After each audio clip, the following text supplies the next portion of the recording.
Welcome to this walkthrough of LeetCode problem number 1981, minimize the difference between target and chosen elements. In this problem, we'll explore how to minimize the absolute difference between a given target and the sum of selected elements from a matrix. Let's dive in and uncover the strategies to solve this problem effectively.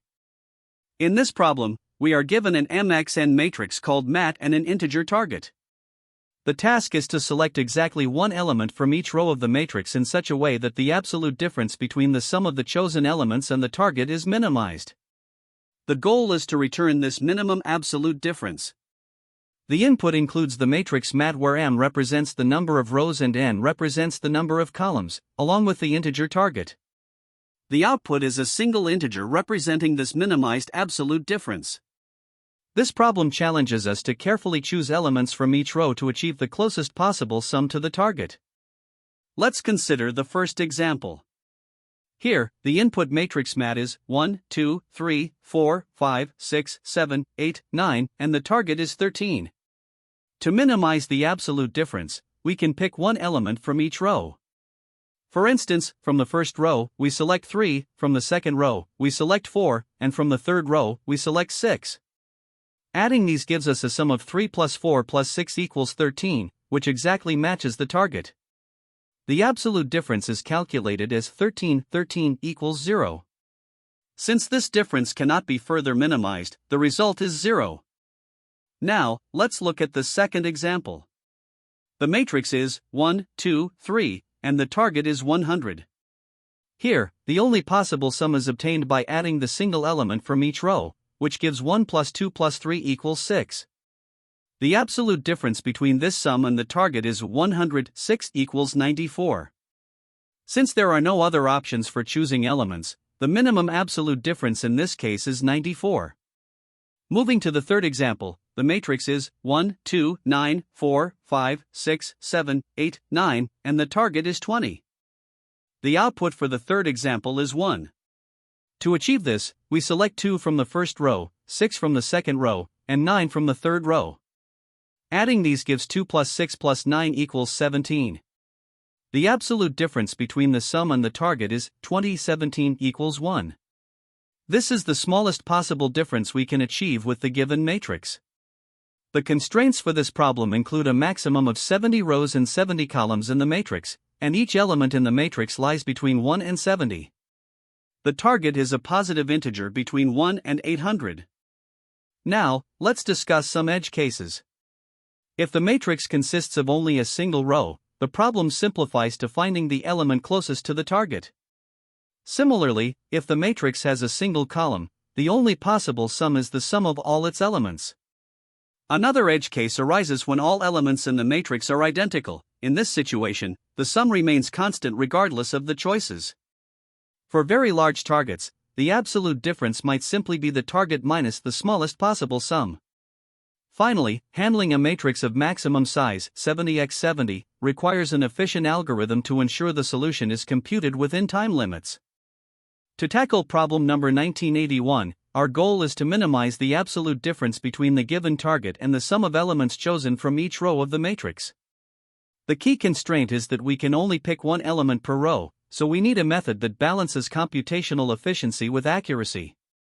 One straightforward idea is the brute force approach, which involves exploring every possible combination of elements by selecting one number from each row. For each combination, we calculate the sum and measure the absolute difference from the target, keeping track of the smallest difference. While this method is simple to understand, it's computationally expensive. The time complexity grows exponentially with the number of rows, making it impractical for matrices with large dimensions. This approach serves as a baseline but highlights the need for more efficient methods due to its significant drawbacks, especially for larger inputs. A more efficient solution involves using dynamic programming. Instead of generating all combinations, we systematically compute reachable sums row by row, significantly reducing unnecessary calculations. The insight here is that the exact combination of elements is less important than determining the sums we can achieve. Starting with the first row, we initialize a set of reachable sums. For each subsequent row, we calculate new sums by adding each element to the sums from the previous step, ensuring we avoid duplicates by using a set. Once all rows are processed, we identify the sum closest to the target. This method efficiently narrows down the possibilities without exhaustive enumeration. The time complexity is much better, as it scales based on the number of rows, the number of elements per row, and the range of possible sums. This makes it a significant improvement over brute force, though it still has limitations in extreme cases. While the dynamic programming approach offers a strong balance of efficiency and simplicity, it does come with trade-offs. For very large inputs, memory usage can become a constraint due to the need to store reachable sums. An alternative strategy is backtracking with pruning, where we explore combinations but terminate paths that are unlikely to yield better results. By sorting the rows and incorporating early stopping, we reduce unnecessary computation. However, it lacks the systematic propagation of dynamic programming, making it less efficient overall. Ultimately, the dynamic programming approach is preferred because it avoids the exponential growth of brute force and provides a more structured framework than backtracking. The key insight is that we only need to track reachable sums, not the individual combinations, which optimizes both time and space. While there are limitations in extreme cases, the trade-offs align well with the problem's constraints, making it the most suitable choice for practical applications. In this problem, we aim to minimize the absolute difference between a given target value and the sum of selected elements from each row of a matrix. The key restriction is that we can only pick one element per row, which makes this a challenging optimization problem. To start, we validate the input to ensure the matrix is non-empty and that each row contains at least one element. Sorting each row is the next step, as it helps us during the optimization phase by enabling us to skip unnecessary computations later on. The main approach we use here is dynamic programming. We define a DP set to keep track of all possible sums that can be achieved as we process each row. Initially, this set starts with just 0, representing a sum of 0 before we've added any elements. Now, we iterate through each row of the matrix. For every row, we create a temporary set called next_dp to store the possible sums generated during this iteration. For each existing sum in our DP set, we add every element from the current row to that sum and store the resulting values in next_dp. Once we've processed all the sums for the current row, we replace dp with next_dp. This ensures that dp only contains the unique sums generated so far, preventing unnecessary memory usage or duplicate computations. Additionally, we prune the search space by ignoring sums that are unrealistically large, specifically those far exceeding the target by a significant margin. This step significantly reduces the size of dp, making the algorithm more efficient. Finally, after processing all rows, we compute the absolute difference between the target and each sum left in dp, tracking the smallest difference we encounter along the way. The final step is to return the smallest absolute difference as the result of the algorithm. Let's reflect on the key insights that make this approach effective. First, the use of dynamic programming is crucial. It allows us to efficiently compute possible sums row by row without fully enumerating all combinations. Sorting each row beforehand is another important optimization. It helps us prioritize smaller values and facilitates pruning of unnecessary computations. Speaking of pruning, ignoring sums that are far larger than the target ensures that our DP set remains manageable in size, saving both time and memory. Lastly, the problem's optimal substructure property allows us to break the problem into smaller subproblems. Specifically, the solutions for each row build upon the solutions from previous rows. These insights, along with careful use of appropriate data structures like sets for dynamic programming, make this approach both elegant and efficient. To analyze the complexity, the time complexity is O(m*n*s), where m is the number of rows, n is the maximum number of elements in a row, and s is the average size of the DP set after pruning. The space complexity is OS, as we only maintain the DP set at any given time. Now, let's consider some edge cases. If there's only a single row, the solution is simply the element in that row closest to the target. With one element per row, the problem becomes trivial. We sum all elements and compute the difference. If the target is extremely large or small, we must ensure that our computations don't overflow. Lastly, duplicate values in rows are naturally handled by the DP set, as it inherently prevents redundant sums from being stored.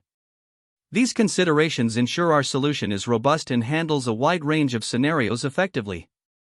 This solution uses a recursive depth-first search (DFS) combined with memoization to efficiently solve the problem of minimizing the absolute difference. Here's a detailed breakdown. 1. Input preprocessing. Each row of the matrix is sorted in duplicates or removed using sorted, set, row. Sorting ensures efficient iteration, and removing duplicates avoids unnecessary computations. 2. Maximum sum calculation. Max_sum is calculated as the sum of the maximum value from each row. This helps limit the state space and prune the recursion tree when the current sum exceeds a reasonable range. 3. Recursive DFS function. @row_cache is used to memoize results of the DFS function, avoiding redundant calculations for the same state. The DFS function takes two parameters, the current row index, row, and the current sum of chosen elements, current_sum. The base case checks if all rows have been processed. If so, the function returns the absolute difference between the current sum and the target. For each element in the current row, the function recursively calculates the minimum absolute difference by adding the element to the current sum and proceeding to the next row. 4. Pruning. If current_sum exceeds target plus max_sum, the recursion is pruned by returning infinity. This ensures that the algorithm avoids exploring impossible or suboptimal states. 5. Final result. The DFS starts from the first row with an initial sum of 0. The minimum difference found during the recursive exploration is returned as the result. This approach balances efficiency and clarity, leveraging memoization to handle overlapping subproblems and pruning to reduce the state space. The time complexity is approximately O, rows * columns * target, which is feasible given the constraints of the problem. Here, we begin the Java implementation of the problem. First, we preprocess the input matrix to optimize later computations. By sorting each row and removing duplicates, we reduce unnecessary calculations during the recursion. Next, we calculate the maximum possible sum by taking the largest element from each row and summing them up. This value helps us set an upper bound for pruning the search space later. Additionally, we initialize a memoization map to store intermediate results, which avoids redundant computations as we recursively explore different combinations. Finally, we define and call a helper function, DFS, to perform a depth-first search starting with the first row, a current sum of 0, and our pre-computed maximum sum and memoization map. The goal is to calculate the minimum difference between the target and the sum of chosen elements. The DFS function implements the recursive logic. First, we handle the base case. If we've processed all rows, we simply return the absolute difference between the current sum and the target. This ensures that the recursion terminates correctly. Next, we add a pruning condition. If the current sum exceeds the target plus the maximum possible sum, we return a very large value, effectively skipping this path. This avoids unnecessary exploration of combinations that are guaranteed to be suboptimal. We then construct a memoization key using the current row and sum. If this key already exists in the memo map, we return the stored result to save time. Otherwise, we iterate over all elements in the current row, recursively calling DFS for the next row and updating the current sum.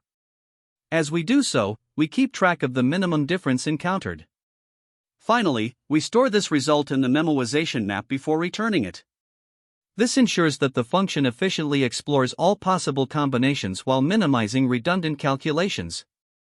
To solve this problem, we start with an example where the matrix is 1, 3, 5, 2, 4, 6, and the target is 7. The first step is preprocessing the matrix by removing duplicates and sorting each row. In this case, the rows are already unique and sorted, so the matrix remains unchanged. Next, we calculate the maximum possible sum by taking the largest element from each row, which gives us 5 from the first row and 6 from the second, resulting in a max_sum of 11. Now, we use a recursive depth-first search approach. We begin at row 0 with a current_sum of 0 and explore all possible values in the first row. If we pick 1, the sum becomes 1, so we recursively call DFS with row 1 and current_sum 1. Similarly, we explore the scenarios where we add 3 or 5, updating current_sum accordingly and calling DFS for the next row. When we reach the second row, let's say we are continuing from the scenario where the current underscore sum is 1. Here, we try all possible values in the second row, which are 2, 4, and 6. If we add 2, the current underscore sum becomes 3, and we call DFS for row 2 with that value. Similarly, adding 4 gives a current underscore sum of 5, and adding 6 results in a current underscore sum of 7. At this point, row 2 is beyond the bounds of the matrix, so we hit the base case. The base case involves calculating the absolute difference between the current underscore sum and the target. For current underscore sum values of 3, 5, and 7, the differences are 4, 2, and 0, respectively. The minimum difference for this path is therefore 0. We repeat this process for the other initial choices of 3 and 5 in the first row, and after comparing all paths, the final minimum difference for this example is 0. In another example, we take a matrix of 10, 30, 50, 20, 40, 60, with a target of 70. As before, pre-processing the matrix reveals no changes, and the maximum possible sum is calculated as 50 plus 60 is equal to 110. Using the same recursive DFS approach, we start at row 0 with a current underscore sum of 0 and explore all values in the first row. Adding 10 results in DFS being called with row 1 and a current underscore sum of 10, while choices of 30 and 50 lead to DFS calls with current underscore sum values of 30 and 50, respectively. For the scenario where current underscore sum is 10, we then explore the second row. Adding 20 results in DFS being called with row 2 and current underscore sum 30, while adding 40 or 60 leads to DFS calls with current underscore sum values of 50 and 70, respectively. Once we reach row 2, we again calculate the absolute difference between the current underscore sum and the target for each path. For the scenario where the current underscore sum is 30, the difference is 30, 70 equals 40. Similarly, the differences for current underscore sum values of 50 and 70 are 20 and 0. The minimum difference for this path is therefore 0. By repeating this process for the other initial choices of 30 and 50 in the first row, we confirm that the minimum achievable difference across all paths is 0. Hence, the output for this example is 0. Finally, let's consider a more complex example where the matrix is 1, 2, 3, 4, 5, 6, 7, 8, 9, and the target is 25. After pre-processing, the matrix remains unchanged, and the maximum possible sum is calculated as 3 plus 6 plus 9 is equal to 18. Using the DFS approach, we start at row 0 with a current underscore sum of 0 and explore all values in the first row. For each choice, we proceed to row 1, where all values are similarly explored, and then to row 2. At each step, we update the current underscore sum and compute the absolute difference from the target in the base case. After exhaustively evaluating all possible paths, the closest achievable sum to the target of 25 is determined to be 24, resulting in a final difference of 24/25 equals 1. Thus, the output for this example is 1. To analyze the time complexity of our solution, we start with the pre-processing step. Here, each row of the matrix is sorted, and duplicates are removed. If there are m rows and each row contains up to n elements, sorting a single row requires n log n time. Since we process all rows, the total time for this step is m asterisk n log n. Next, we examine the recursive DFS function, which explores all possible sums by iterating over the unique values in each row. Let k represent the maximum number of unique values in any row after pre-processing. For m rows, the recursion explores up to k to the power of m combinations, as there are k choices per row. However, memoization with row_cache ensures that each unique combination of row and current sum is computed only once. The number of unique states depends on the range of current underscore sum, which can extend up to m times the largest value in any row, denoted as max row. This means the total memoized states are bounded by m asterisk k asterisk max row. For each memoized state, iterating over the k elements in the current row contributes k time. Together, these factors determine the overall time complexity of the DFS component. Now, combining the pre-processing and recursive DFS steps, the overall time complexity becomes m asterisk n log n plus m asterisk k asterisk max row asterisk k, which simplifies to m asterisk n log n plus m times k squared asterisk max row. Shifting our focus to space complexity, the solution requires space for both the memoization table and the recursion stack. The memoization table is managed by row_cache and stores results for each unique combination of row and current sum. As previously discussed, the total number of such states is bounded by O, M*K*max, row, and each state stores a single integer.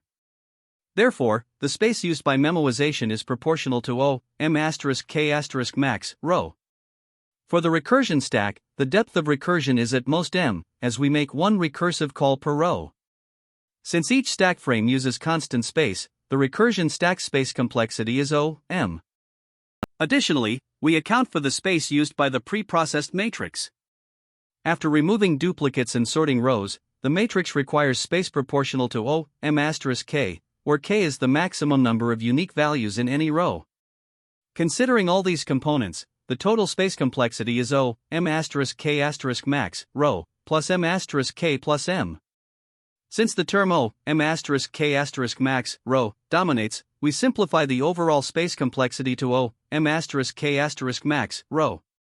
When analyzing best, average, and worst cases, the best case arises when the matrix rows have very few unique values, meaning k is small, or the target can be achieved with minimal computation.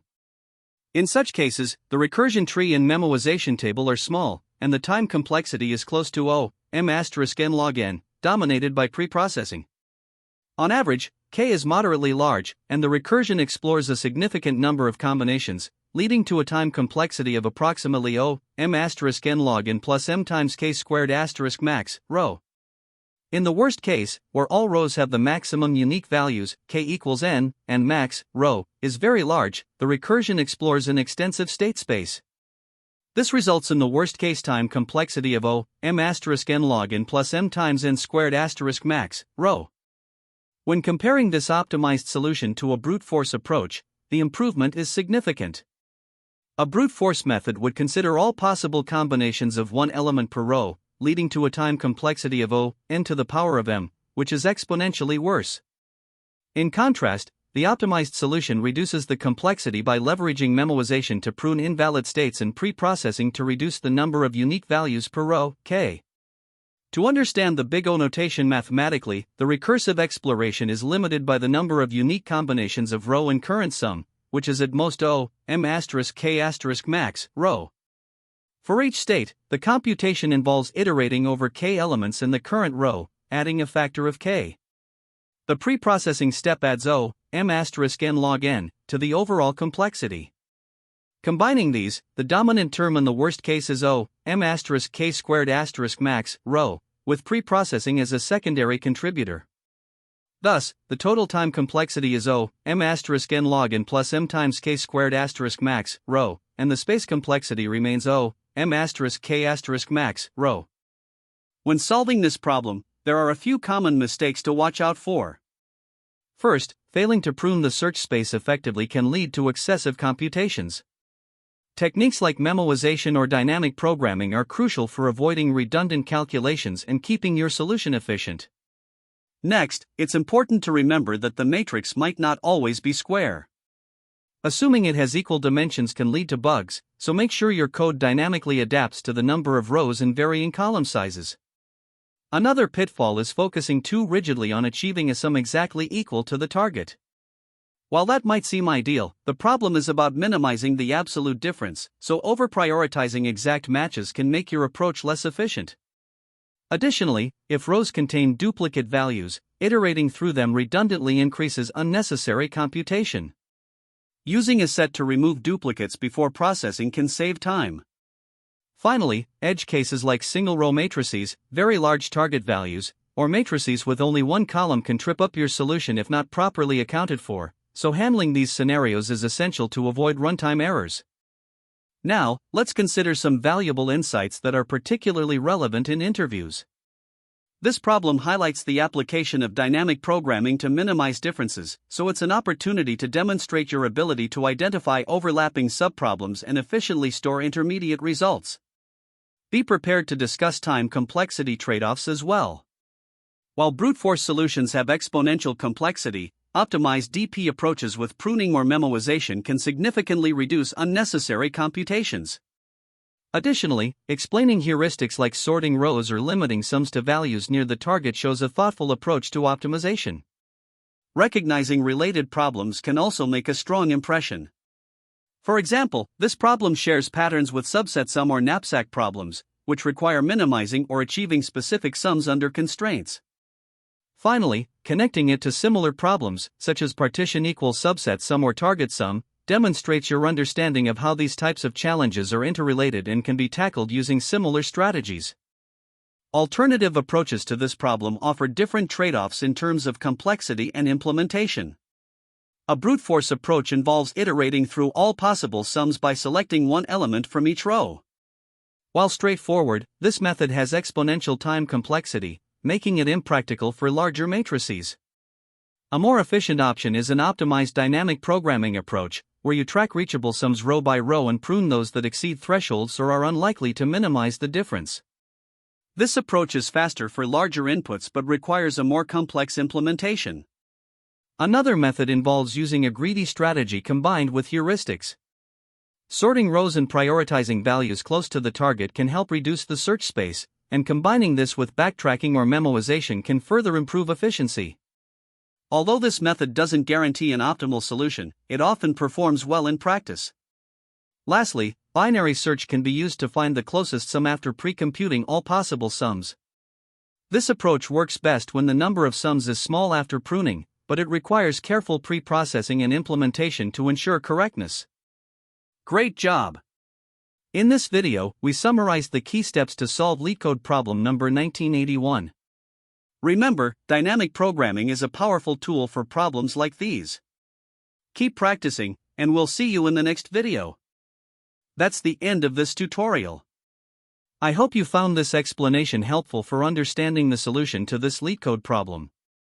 If you enjoyed this content, please consider subscribing to the channel for more coding tutorials and solutions. Feel free to leave a like if this video helped you, and don't hesitate to comment with any questions you might have. Thanks for watching, and happy coding!